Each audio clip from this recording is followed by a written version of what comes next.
ಅಣು ಅಣುವಿನಲ್ಲೂ ಅಡಗಿದೆ ಈ ನಿನ್ನ ಅನುರಾಗ, ಕಣಕಣದಲ್ಲೂ ಕಂಪಿಸಿದೆ ಈ ನಿನ್ನ ಕಾರ್ಯಕಲಾಪಗಳ ಕಾಳಗ. ಪದೇ ಪದೇ ಪಂಜರವಾಗಿ ಆವರಿಸಿದೆ ಈ ನಿನ್ನ ಪರಿಕಲ್ಪನೆಯ ಪರಾಗ. ಸಾಲು ಸಾಲಾಗಿ ಸುಂದರದಿ ಮೂಡಿದೆ ಈ ನಿನ್ನ ಸಂವೇದನೆಯ ಸಾರಂಗ. ತರತರದಲ್ಲಿ ತಳಮಳಿಸುವಂತೆ ಮಾಡಿದೆ ಈ ನಿನ್ನ ತಂಗಾಳಿಯ ತರಂಗ.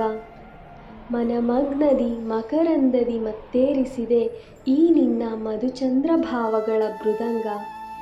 ಹೊಸ ಹೊಸ ಹವ್ಯಾಸಗಳಲ್ಲಿ ಹೋಲುವಂತೆ ಹಂಬಲಿಸುತ್ತಿದೆ ಈ ನಿನ್ನ ಹಗುರಾದ ಸಂಗ. ನಟ್ಟ ನಡುವೆಯೂ ನಿಂತು ನನ್ನನ್ನೇ ಮರೆತು ನೋಡುವಂತಹ ಈ ನಿನ್ನ ನೋಟದ ನಗ. ಬರೀ ಬಾವಿಯಿಂದಲೇ ಬಣ್ಣ ಬಣ್ಣದ ಸಮುದ್ರವನ್ನು ನೋಡುವಂತಾಗಿದೆ ಈ ನನ್ನ ಜಗ.